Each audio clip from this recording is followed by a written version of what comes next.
ያጠፋሻለሁ አንዴ በመጥረቢያ ልሻለሁ ይሉኛል አንዴ በቢላ ልሻለሁ ስላለኝ ህይወቴን ማዳን ስለሆነ አንብጬ ወጥቻለሁ።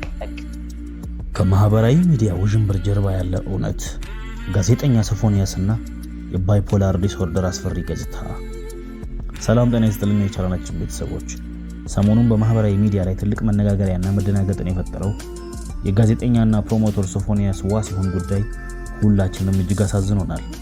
እናቴ ሞተችብኝ፣ ጠፋችብኝ ከሚሉ የፌስቡክ መልእክቶች ጀርባ እውነታውና እናቱ በህይወት መኖራቸው ብቻ ሳይሆን ልጃቸው በአሁኑ ሰዓት በአስከፊ የአእምሮ ጤና ቀውስ ውስጥ እንደሚገኝ እናቱና እህቱ በእንባ ገልጸዋል። ይህ ክስተት ለአንድ ግለሰብ ወይም ቤተሰብ ብቻ የሚታው ሳይሆን ማህበረሰባችንን ስለ አእምሮ ጤና በተለይም ስለ ባይፖላር ዲስኦርደር ወይም የስሜት መዋዠቅ ህመም ያለውን ግንዛቤ ሊፈትሽ የሚገባ ታላቅ ማስተማሪያ ነው። ብዙዎቻችን ይህንን ህመም ከባህሪ መበላሸት፣ ከውሸት ወይም ከእብደት ጋር እናያይዘዋለን። ለመሆኑ ጋዜጠኛ ሶፎንያስ ያሳያቸው ግራ የሚያጋቡ ባህሪያት ከሳይንሱ ጋር እንዴት ይገናኛሉ? ባይፖላር ዲስኦርደር ምንድነው? ዛሬ የሶፎንያስን ወቅታዊ ሁኔታ ከህክምናና ከሳይንሱ ጋር በማጣመር ሁላችንም ልንማርበት የሚገባ ሰፊና መረጃ ሰጪ ፕሮግራም ይዤላችሁ ቀርቤያለሁ። እስከ መጨረሻው አብራችሁን ቆዩ። ይህ አና ሚዲያ ነው። ምን አዲስ ከአና ሚዲያ? ሰብስክራይብ በማድረግ ታማኝ የመረጃ ምንጮ ያድርጉን።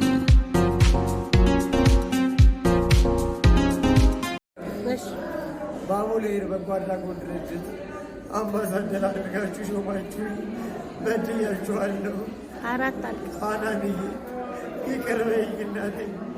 ፈቲ፣ አባይ፣ ሮማን፣ ኡስታዝ አቡበከር አህመድ፣ በድሩ ሁሴን፣ ኡስታዝ ሙሉ ቱርኪ አንገታችሁን አስደፍጫችኋለሁ። ይቅር በሉ፣ ይቅር በሉ። የጋዜጠኛ ሶፎንያስ ምልክቶችና የማንያ ሳይንሳዊ ትስስር። የሶፎንያስ እናት እትዬ ሰላማዊት እንደገለጹት ልጃቸው ከዚህ ቀደም የነበረበት የአእምሮ ህመም አገርሽቶበታል። በህክምና ሳይንስ የባይፖላር ዲስኦርደር ከፍተኛው ደረጃ ማንያ ይባላል። ሶፎንያስ ያሳያቸው ድርጊቶች የዚህ የማንያ ምልክቶች ጋር በቀጥታ ይገናኛሉ ወይም ይያያዛሉ። የመጀመሪያው የእውነት መዛባትና የውሸት መረጃዎች ወይም ዲሉዥን ሲሆን ሶፎንያስ በፌስቡክ ገጹ እናቴ ጠፋችብኝ፣ እናቴ ሞተችብኝ እያለ ሲያሰራጭ ነበር። እናቱ ግን በህይወት አሉ። በማንያ ደረጃ ላይ ያለ ሰው አእምሮ የሌለውን ሆነ ብሎ ድራማ ለመስራት ሳይሆን ራሱ የፈጠረውን የተሳሳተ እምነት እንደ እውነት አድርጎ ስለሚቀበል ነው። እናቱ ከጥቃት ለማምለጥ ከቤት መውጣታቸውን የእርሷ አእምሮ እናቴ ጠፋችብኝ ወይም ሞተችብኝ ወደሚል ወደ ተዛባ ድምዳሜ ወስዶታል። ሌላው ግራ መጋባትና የተቃረኑ መልእክቶች ናቸው።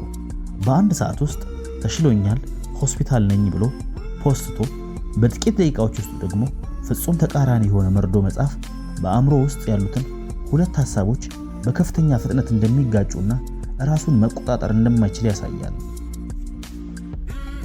ሌላው የጥቃት ዝንባሌና የንብረት ውድመት ሲሆን በቤት ውስጥ በሩን ቆልፎ ንብረት ማውደሙ፣ ዘይት ማንተክተኩና የቀረበኝን ሰው እገላለሁ ማለቱ ህመሙ ከፍተኛ ደረጃ ላይ ሲደርስ በሽታው የራሱንና የሌሎችን ደህንነት አደጋ ላይ የሚጥልበት የቁጣና የፍርሃት መግለጫ ነው። ሌላኛው ምልክት 20 ኪሎ ቀነስኩ ወይም የዲፕሬሽን እና የገዳም ቆይታው ነው። ባይፖላር ዲስኦርደር ሁለት ተቃራኒ ዋልታዎች አሉት። አንደኛው ከፍተኛው የንቃትና የቁጣ ወቅት ወይም ማንያ ሲሆን ሁለተኛው ደግሞ ፍጹም የተስፋ መቁረጥና የድካም ወቅት ወይም ዲፕሬሽን ነው።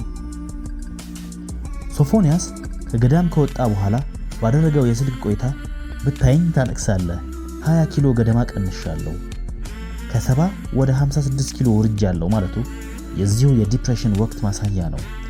በዚህ ወቅት ህመምተኞች የምግብ ፍላጎታቸው ሙሉ በሙሉ ይዘጋል። በከፍተኛ የጸጸትና የሐዘን ስሜት ውስጥ ይወድቃሉ። እዚህ ላይ ማስተዋል ያለብን ትልቁ ስህተት መድኃኒት ማቋረጥ ነው። ሶፎንያስ በገዳም በነበረበት 6 ወር ውስጥ መድኃኒቱን ሙሉ በሙሉ አቁሞ ነበር። የአእምሮ ህመም በመንፈሳዊ ጥንካሬ ወይም በምክር ብቻ የሚድን ሳይሆን በአእምሮ ውስጥ ያሉ ኬሚካሎች መዛባት ስለሆነ የህክምና መድኃኒት የግድ ያስፈልገዋል። መድኃኒት ሲቋረጥ ህመሙ በቀጣይነት ሲመጣ በእጥፍ አደገኛ ሆኖ ያገረሻል። ሌላው የማህበረሰባችንን ስህተት ልንማረው የሚገባው ታላቅ ትምህርት ነው። የሶፎንያስ እናት በእንባ ሆነው የኔ ቤተሰብ ሳይቀር በሱ ምክንያት አግለውኛል ብለዋል። ይህ የብዙ ኢትዮጵያውያን ቤተሰቦች እውነታ ነው። በነገራችን ላይ አንድ ሰው የአእምሮ ህመም ሲገጥመው ክፉ መንፈስ ወይም እርግማን ነው ተብሎ ወደ ጸበልና ጸሎት ብቻ ይወሰዳል። የህክምና ሳይንሱም ተዘንግቶ ማለት ነው። ወይም ደግሞ ባለጌ ነው፣ ሆን ብሎ ትኩረት ለመሳብ ነው የሚያደርገው ተብሎ ይፈረድበታል። ሰዎች ማህበራዊ ሚዲያ ላይ ሶፎንያስን በጥፋቱ ተጠያቂ ለማድረግ ሲሞክሩ ሲሳደቡም ይታያል። ነገር ግን ሳይንሱ የሚለው በዚህ ደረጃ ላይ ያለ ህመምተኛ በሚያደርገው ድርጊት ማህበራዊ ተጠያቂነት የለበትም። ምክንያቱም እያዘዘ ያለው የራሱ ትክክለኛ አእምሮ ሳይሆን ህመሙ ነው። አሁን ቅድሚያ የሚሰጠው የፍትህ ወይም የሥነ ምግባር ሞግት ሳይሆን የሰውየውን ህይወት የማዳንና የጤና ጉዳይ ነው። መፍትሄውስ ምንድነው? ቤተሰቡንስ እንዴት መደገፍ እንችላለን? የሶፎንያስ እናት እንደተናገሩት ከሆነ ልጃቸውን ሊስትሮ ጠርገውና ፓርኪንግ ሰርተው እዚህ ያደረሱ ጠንካራ እናት ናቸው። ዛሬ ግን ይህ የሚታየው ነገር በሙሉ ከአቅማቸው በላይ ሆኖባቸዋል። ይህንን የቤተሰብ ትግል መደገፍና ርህራሄን ማሳየት የሁላችንም ሰብአዊ ግዴታ ነው። መፍትሄዎቹ የሚከተሉት ናቸው። የባለሙያና የህክምና እንዲሁም ተቋማት ጣልቃ ገብነት። ሶፎንያስ በአስቸኳይ ወደ አእምሮ ህክምና ተቋም እንደ አማኑኤል ሆስፒታል ወይም መሰል ተቋማት ገብቶ ቋሚ የስሜት መረጋጊያ መድኃኒቶች ወይም ሙድ ስታቢላይዘር ማግኘት አለበት። ከስልክና ከማህበራዊ ሚዲያ መገለልም አለበት። ሰዎች እንዳሉት ስልክ መጠቀም የለበትም። ምክንያቱም በማህበራዊ ሚዲያ የሚመጡ ኮሜንቶችና ትንኮሳዎች የጭንቀት ሆርሞኑን በመጨመር ህመሙን እጅግ የበለጠ ያባብሱታል።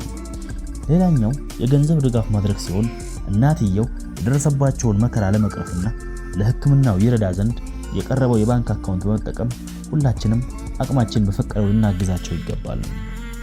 የተከበራችሁ የፕሮግራማችን ተከታታዮች፣ የአእምሮ ጤና የቅንጦት ሳይሆን የግዴታ የህክምና ክትትል የሚፈልግ የጤና ዘርፍ ነው።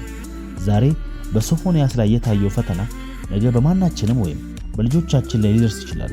ስለዚህ ከመፍረድ ከመሳደብና ከማግለል ወጥተን ለህመምተኞችና ለቤተሰቦቻቸው ፍቅርን፣ ድጋፍንና ርህራሄን እንስጥ።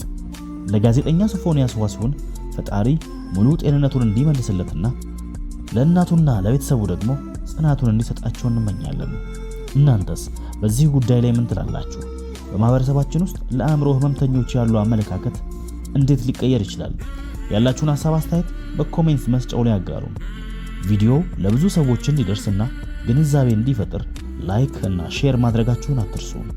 ለቻናላችን አዲስ ከሆናችሁ ደግሞ ሰብስክራይብ በማድረግ ቤተሰብ ይሁኑ። የደውል ምልክቷንም መንካት አይርሱ። እስከ ቀጣዩ መረጃ ሰጪ ፕሮግራም ቸር ሰንብቱ።